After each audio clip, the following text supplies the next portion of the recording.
ប្រសិទ្ធនាមថាជាកងទ័ពអាវសដែលចេញមកជួយសង្គ្រោះជីវិតដោយផ្ដល់ការការពារព្យាបាលថែទាំប្រកបដោយវិជ្ជាជីវៈនិងមិនមានការរើសអើងគ្រូពេទ្យតែងតែលះបង់ពេលវេលាសេចក្តីសុខផ្ទាល់ខ្លួនដើម្បីសង្គ្រោះជីវិតជាពិសេសខណៈដែលប្រទេសជាតិជួបការលំបាកនានាដូចជាការផ្ទុះជំងឺរាតត្បាតគ្រោះមហន្តរាយនិងពេលមានសង្គ្រាមជាដើម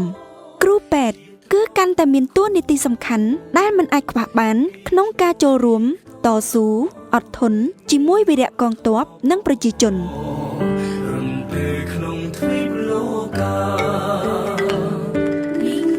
ការឈ្លានពានពីប្រទេសថៃមកលើកម្ពុជាក៏បានបង្កវិនាសកម្មមកលើប្រព័ន្ធសុខាភិបាលផងដែរជាពិសេសការបាញ់និងទម្លាក់គ្រាប់ផ្លោងបានបំផ្លាញហេដ្ឋារចនាសម្ព័ន្ធសុខាភិបាលមណ្ឌលសុខភាពមន្ទីរពេទ្យព្រមទាំងតម្រូវឲ្យប្រជាជនជាច្រើនត្រូវបោះបង់ផ្ទះសម្បែងនិងផ្លាស់ទីទៅកាន់តំបន់សុវត្ថិភាពបន្ថែមពីលើនេះមណ្ឌលសុខភាពមួយចំនួនត្រូវផ្អាកដំណើរការ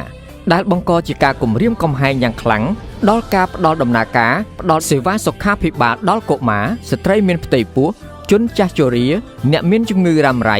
ដែលត្រូវការថែទាំជាប្រចាំពីមូលដ្ឋានសុខាភិបាលការឈ្លានពានក៏បានគំរាមកំហែងដល់សុវត្ថិភាពនិងសុខភាពផ្លូវចិត្តរបស់គ្រូពេទ្យផងដែរ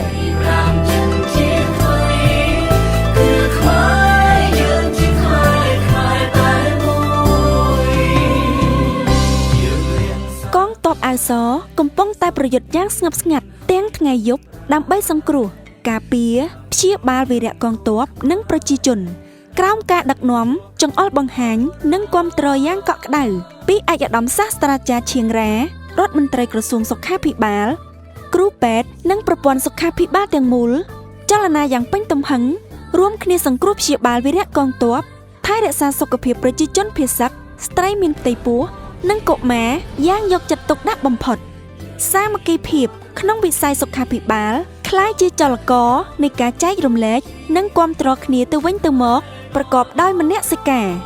មន្ទីរពេទ្យជាតិបានផ្ដល់ការគាំទ្រទាំងគ្រូពេទ្យជំនាញ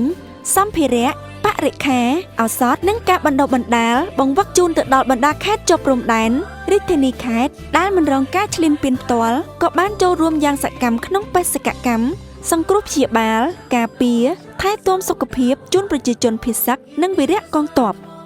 ទោះជាមមាញឹកក្នុងការឆ្លើយតបនឹងស្ថានភាពការងារព្រំដែនដែលជាអតិភិបខ្ពស់បំផុតក៏ការផ្ដល់សេវាសុខាភិបាលនៅទូទាំងប្រទេសនៅតែមានសកម្មភាពជាប់ជាប្រចាំដែលបង្ហាញពីភាពរឹងមាំធន់នៃប្រព័ន្ធសុខាភិបាល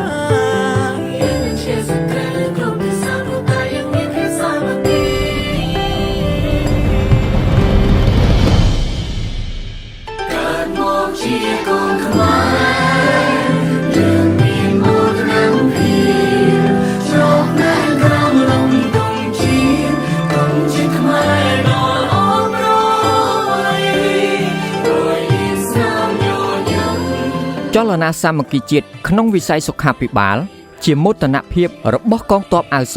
ដែលឈរដោយភាពជឿជាក់ជាមួយវីរៈកងទ័ពនិងប្រជាជនគ្រប់កាលៈទេសៈកងទ័ពអាវសមិនត្រឹមតែព្យាបាលរូបរាងកាយប៉ុណ្ណោះទេប៉ុន្តែពួកគាត់ក៏បានជួយផ្ដល់កម្លាំងចិត្តដល់វីរៈកងទ័ពនិងប្រជាជនផងដែរក្នុងពេលដែលអ្នកប្រយុទ្ធកំពុងការពារបូរណភាពទឹកដីគ្រូពេទ្យក៏កំពុងប្រយុទ្ធការពារសង្គ្រោះជីវិតសមរភូមិអាចបង្ហាញពីភាពតានតឹងនិងគ្រោះថ្នាក់ប៉ុន្តែក៏បង្ហាញពីភាពអស្ចារ្យនៃកងទ័ពអាវសដែលឈរជួរមុខដើម្បីសង្គ្រោះជីវិតកងទ័ពអាវសគឺជាពន្លឺសង្ឃឹមក្នុងពេលងងឹត